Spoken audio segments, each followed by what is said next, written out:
Tre'Davious White of the Buffalo Bills went down with a very scary looking leg injury today, and this injury was severe enough where he actually had to be carted off of the field, and he was so visibly upset that he actually threw his helmet. At the time of the injury, there was a lot of speculation as to whether or not it was the knee being involved or something else. Currently, right now, sources have released that they are suspecting that he's dealing with a potential Achilles injury and he could miss significant time. Now, there is a grading system for these Achilles injuries, and since some people may not be too familiar with that, as well as the actual anatomy of the Achilles tendon, I want to go ahead and focus on that with this video. Ladies and gentlemen, welcome to my channel. If you're not familiar with me, my name is Nick Gallo and I'm a doctor of physical therapy. And with my channel, I take a look at sports injuries and I try to explain them so that they are a little bit easier to understand.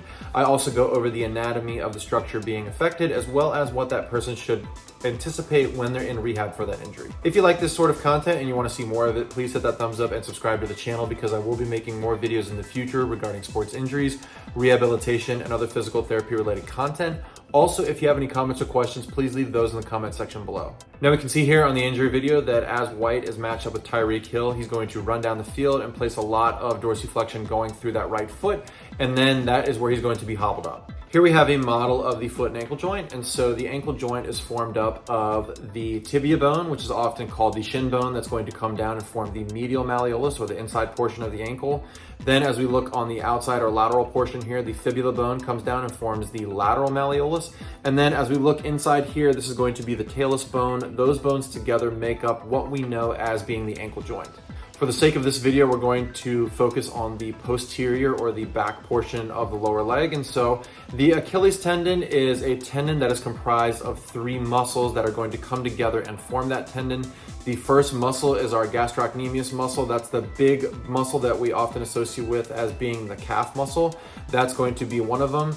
Then as we move a little bit further down, there is a slightly smaller muscle known as the soleus muscle. And finally, we have a muscle known as the plantaris muscle. All three of those conjoin together to form that Achilles tendon, which comes down and it's going to attach actually to this heel bone here, also known as the calcaneus. Now there are two motions at the foot and ankle that the Achilles tendon is involved in. The first one being plantar flexion, where a person is going to point their toes downward. This is going to essentially contract all of those muscles in the posterior compartment of the lower leg, placing that contractile force going through the Achilles tendon. And then the opposite of that is dorsiflexion, where a person is going to bring their toes upward like so. That is going to place a stretching force going through all of those muscles in the posterior leg, as well as the Achilles tendon as well. Now, there are essentially two ways a person can injure their Achilles tendon. The first being if they are going to contract the muscles and place way too much force going through that Achilles tendon. So whether a person is jumping or they start sprinting or they push off very abruptly, that can place too much strain going through the Achilles tendon and potentially injure that, as well as the calf muscles. And the other way to essentially injure this area is if a person goes through way too much dorsiflexion, where it's going to excessively stretch the calf and the Achilles tendon as well.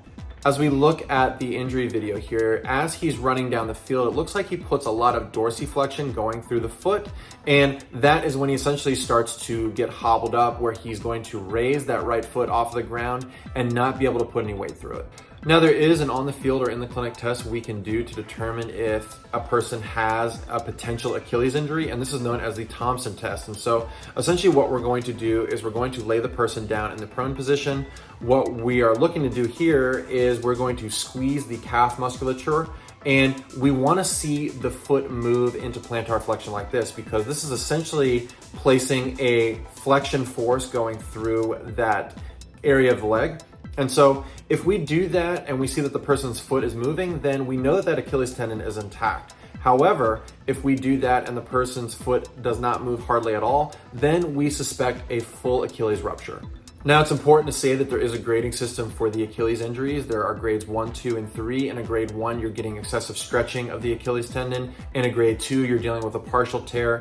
And finally, in a grade 3, you're dealing with the worst case scenario, which is a full rupture. As of right now, we don't know specifically what is going on with his Achilles. We just know that sources have said he's dealing with a potential Achilles injury, and he's due to have that MRI, which is the gold standard, and that will tell us the grade of the injury. So in this scenario, the best case is going to be one of those grade 1 injuries. injuries where we're getting essentially just stretching of the Achilles tendon and there's no tearing at all, obviously the worst case scenario is going to be a grade 3 that usually requires surgery. So we're going to have to wait and see essentially what grade of injury he's dealing with. And once that MRI report comes out, I'll be sure to update everybody in the comment section. Also, if you happen to hear before me, please feel free to update me as well. So we hope Tre'Davious White is dealing with more of one of those grade 1 injuries, because unfortunately, if it is a full rupture, he's going to miss the entire season. If you like this content and you want to see more of it, I'm going to go ahead and link one of my playlists where I talk about more of some foot and ankle injuries. And if you want to, you can go ahead and look at those. Thank you so much for tuning into my channel, and I'll see you next time.